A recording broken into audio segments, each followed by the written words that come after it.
beauty queen prosecutor.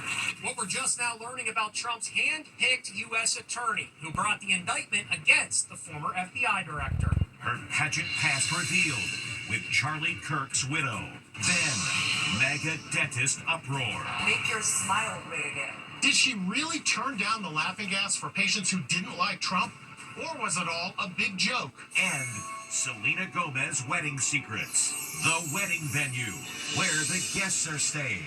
Will Taylor Swift be her bridesmaid? Then, concern over the so-called 999 challenge. Let's go. Can you imagine drinking 9 beers and eating 9 hot dogs in 9 innings? Oh my goodness. He's not feeling so hot. And the new crime wave. Wait till you see what these thugs are going after across the USA. It's not jewelry. Then, what are the odds? The driver who crashed his car during a Widowmaker heart attack. Can you believe he crashed right by a cardiologist's office? Plus, scare for Scarlett Johansson. Now, Inside Edition with Eva Pilgrim. Hello and thanks for joining us. It's the former FBI director versus the former beauty queen. President Trump has handpicked a new federal prosecutor to take down his longtime foe, James Comey. Comey has been indicted, accused of lying to Congress, and the woman laying out the case against him was once a runner-up in the Miss Colorado USA pageant. Stephen Fabian has our report. The Trump prosecutor behind the indictment of former FBI Director Jim Comey is facing both praise and condemnation today. Lindsay Halligan, appointed interim U.S. Attorney for the Eastern District of Virginia on Monday, delivered what President Trump wanted so badly. This is big news. Many of us expected it.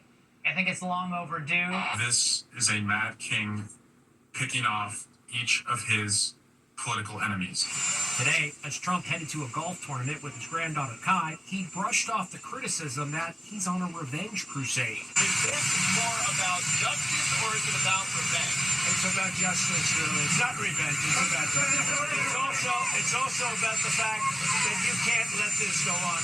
They are sick, radical left people, and they can't get away with it. Lindsay Halligan has never tried to speak, but it's a pretty easy case because, look, he lied. 36-year-old Lindsay Halligan, the attorney handpicked by Trump to take on James Comey, has never even prosecuted a case. In fact, she has a background in insurance law. She grew up in Colorado, playing high school basketball and competing in beauty pageants. That's Lindsay at the 2010 Miss Colorado USA competition. Also on the stage is Charlie Kirk's widow, Erica, who went on to compete in the Miss USA pageant as Miss Arizona. Lindsay worked as a model in Miami to help pay her law school tuition. She met President Trump at his Palm Beach golf club and joined his legal team. Make no mistake, their goal is to put him in prison. When he was elected president, Halligan moved to the White House as a special assistant. She was seen in the Trump entourage at the U.S. Open earlier this month, where she wore a stylish white jacket and matching shorts. Now, the pressure is on her to convict Comey. Not an easy task. The prosecutors may have an uphill battle here. I want to understand how you can make any kind of colorable argument that this is not a political persecution. As the Comey indictment came down, President Trump celebrated on social media. James Dirty Cop Comey was a destroyer of lives. A very big price must be paid. Every time the president opens his mouth and talks about or suggests retribution, he strengthens Comey's chances of getting the case dismissed as malicious. As for Comey, he's confident he can beat the rap. I'm innocent. So let's have a trial. And keep the faith. And More of America is going to be seeing Jimmy Kimmel live. When his suspension was lifted earlier this week, nearly a quarter of the country still couldn't see the show. Now, one large station group, Sinclair, announced today that they are also lifting their boycott. And she said, what? A dentist has a lot of explaining to do today. In newly surfaced video, she's seen saying that she gives patients who don't like President Trump less anesthesia so they feel more pain. It's led to quite the uproar. Jim Murray has the latest. Jimmy Kimmel can joke, but I can't joke? That's not fair. She's a dentist who joked that she gave Democrats a lesser dose of anesthesia than other patients. Today, she finds herself under fire. Dr. Harleen Graywall was speaking at a Republican women's event in Los Angeles. So I have a secret hat I use sometimes. It says, make your smile great again. So I wear that when I work with my patients. So when they look horrified or complain, I quietly cut back on the laughing gas.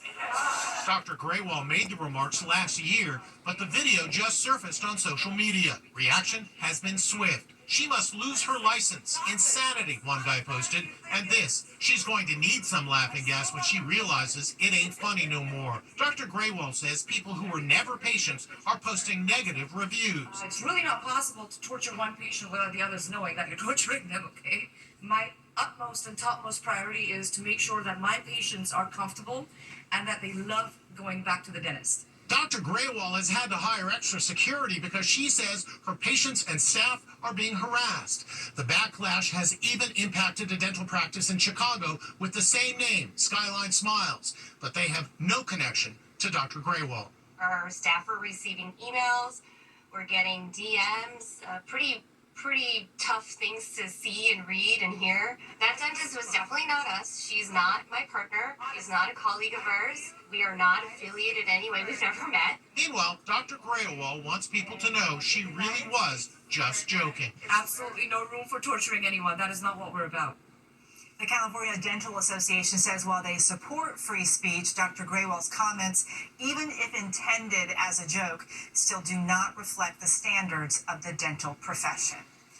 Is she about to be Mrs. Selena Blanco? There's lots of buzz that Selena Gomez is trying to quietly tie the knot this weekend with her music producer fiance, Benny Blanco. Word is they are going to extraordinary lengths when it comes to security. Is this the secret location where Selena Gomez will marry music producer Benny Blanco this Saturday? The wedding is said to be taking place in the gorgeous coastal paradise of Montecito, California.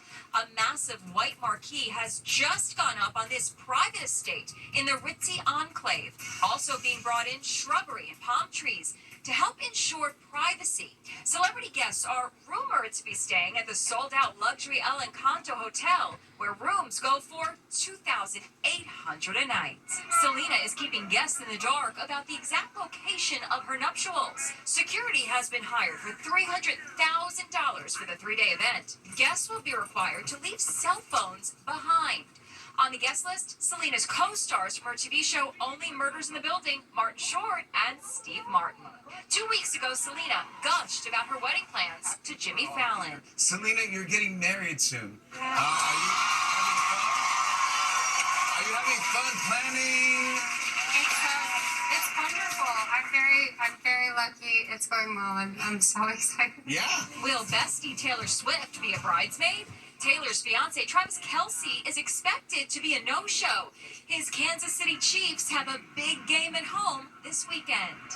Other details, Selena's grandmother is said to be preparing her signature biscuits and gravy as part of the wedding menu. Celebrity wedding planner Mindy Weiss, who last year oversaw the nuptials for the Golden Bachelor, is reportedly at the helm of Selena's wedding, which continues to be shrouded in secrecy. Selena first met Benny 10 years ago when her mother hired him to work on her music. Home Improvement star Tim Allen says he has finally forgiven the man who killed his father in a DUI crash. Allen was only 11 years old when he lost his dad and says that had a major impact on his life. It was hearing Erica Kirk forgive the assassin who killed her husband that finally brought Allen closure. Les Trent has the details. Tim Allen says he's been inspired by Charlie Kirk's widow and her extraordinary declaration that she was forgiving her husband's assassin. That young man, I forgive him. That moment deeply affected me, Tim Allen just posted. I have struggled for over 60 years to forgive the man who killed my dad. That's right, Tim Allen was just 11 when his father Gerald was killed by a drunk driver. Tim's dad, an insurance salesman, was driving home from a football game in Denver. His mom and 5 siblings were also in the car when when a drunk driver crossed the center median and crashed into the family car. Broke his neck and died in my mom's lap. Right there. Young Tim happened to have stayed home and was not in the car. Now, 60 years later, the beloved star of Home Improvement and Shifting Gears is following in the footsteps of Erica Kirk, writing, "I will say those words now as I type. I forgive the man who killed my father." I forgive him. It's the new viral challenge at the ballpark. Nothing's more American than having a hot dog and a beer during a baseball game. Well, now some fans are taking it to the extreme. But is it safe? Take me out to the ball game. At the ball game, grabbing a hot dog and a cold beer is an American tradition. But a new social media trend has many concerned that fans are turning a great pastime into a booze fest. It's called the 999 Challenge, where fans try to drink 9 beers and eat 9 hot dogs during the 9 innings of a baseball game. This fan drove 3,000 miles from Oregon to complete the 999 Challenge at Boston's famed Fenway Park. Experts say binge drinking 9 beers is a challenge you should never accept. Let's go! But this fan says conquering the challenge is worth the risk. Hi, I'm Josh Warner. We're at Citi Field, and we're about to do the 999 Challenge. Inside Edition producer Emma Cady watched as Warner slugged back beer after beer. How are we feeling, Josh? It's a tough one. This challenge is no joke. It just truly beats the heck out of you. It makes your stomach feel like a pound of bricks. By the 4th inning, 4 beers later, it was pretty clear the challenge was starting to take its toll. Oh my goodness. He keeps right on guzzling down the beer and eating the hot dogs. When the 7th inning stretch rolls around, he's not feeling so good. Then he presses on and makes it to the 9th inning. After his last sip of his 9th beer, he does this. He completed the 999 Challenge, but says it wasn't worth the risk. Take my word for it. Don't do it. There's better ways to root for your team than doing the 999. And we want to make it clear, after the game, we got Josh an Uber and made sure he texted us when he was home safely. Pokemon Mania. People are scrambling to get their hands on collectible Pokemon cards. Some can be resold for tens of thousands of dollars. And as Admiral Cagliano reports, there's now a smash and grab crime wave. This is not a jewelry store break-in of the kind we've been seeing. No Rolexes or diamond rings in this shop. The loot, Pokemon cards. Some of these Pokemon cards can fetch tens of thousands of dollars when sold on eBay and other sites online. Consequently, cops say thieves are now on the prowl, creating a new Pokemon crime wave of break-ins across the country. In Detroit, surveillance video caught this thief smashing cases of Pokemon cards at a store. Cops say he made off with $50,000 worth of cards. And in Massachusetts, cameras captured this brazen thief making his way off with a Pokemon haul worth over $100,000. Philippe Andre runs the store. They target a very few specific items off the top shelf and then move over to the sealed vintage display and grab just a couple boxes. He says the thief was after cards like these. These go for anywhere from $25,000 to $30,000. Cops say as long as shoppers keep up the Pokemon pandemonium, the thieves will keep striking. We'll be back with much more Inside Edition after this. Next, scare for Scarlett Johansson. Then, what are the odds? The driver who crashed his car during a Widowmaker heart attack near a cardiologist's office. Can you believe he crashed right by a cardiologist's office? And ready, set, shop. Bargain hunting moms at America's biggest garage sale. Inside Edition with Eva Pilgrim. We'll be right back. A scare for actress Scarlett Johansson. It happened in New York as a crowd was trying to get autographs, crashed through that security fence there. Johansson was safely escorted to her car. And what are the odds? A driver suffers a heart attack and crashes in a parking lot which just happens to be right next to, get this, a cardiologist office. This man suffered a widowmaker heart attack at the wheel of his car. Then, unconscious, he crashed into a parking lot. And in 1,000,000 to 1 odds, it was the office of a cardiologist. I'm kind of in shock. 64-year-old financial planner Jeff DeRossi says he was driving home after an intense workout at the gym. I remember seeing the stoplight that I went through, and then I woke up in the ICU. Cardiologist Dr. Deepak Tlareja was outside his office in Virginia Beach when he heard the crash. I turned around when I heard what sounded like a gunshot, and as I looked across, that was Jeff driving through a sign. The doctor raced over and checked on the driver's medical crisis. He found the total stranger in a state of sudden cardiac death, also known as SCD. His blockage was in a location we call the widowmaker artery. He wasn't breathing, and I quickly checked a pulse, and he didn't have a pulse either. And then I started CPR. So he was technically dead. That's true. DeRossi was revived on the scene and rushed to the hospital. Now he has a second lease on life, thanks to a doctor who was in the right place at the right time. It's a miracle. Dr. Tlareja is a miracle. Give each other a hug or a high five or something. And Jeff's artery was more than 90% blocked. Still to come, the largest garage sale in America. Ready, set, shop.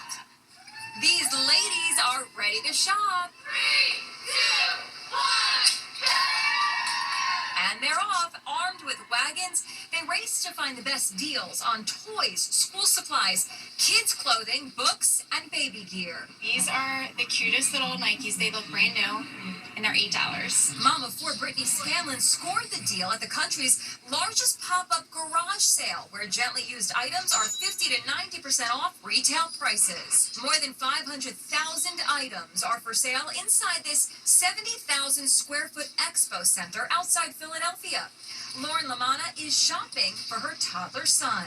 This North Face jacket, $4.50. Online, you could get it for around $50 to $60. Mom of 2, Kaylee Brown, loves coming for the name brands. I found this J. Crew jacket for $25. We're in store. You're easily spending $150, $175 on it. It is really like the Super Bowl of shopping. Tracy Panase is the CEO of Just Between Friends, which originally started in 1997 as a sale in one mom's living room.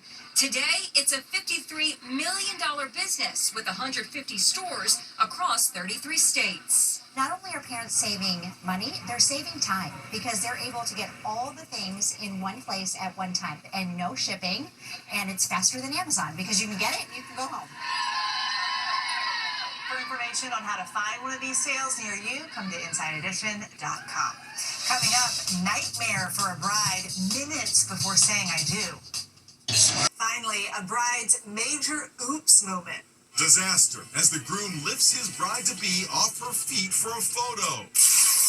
Uh-oh, her dress rips in the back, and it's moments before she's supposed to walk down the aisle. I chose to just be as calm as I could in that moment.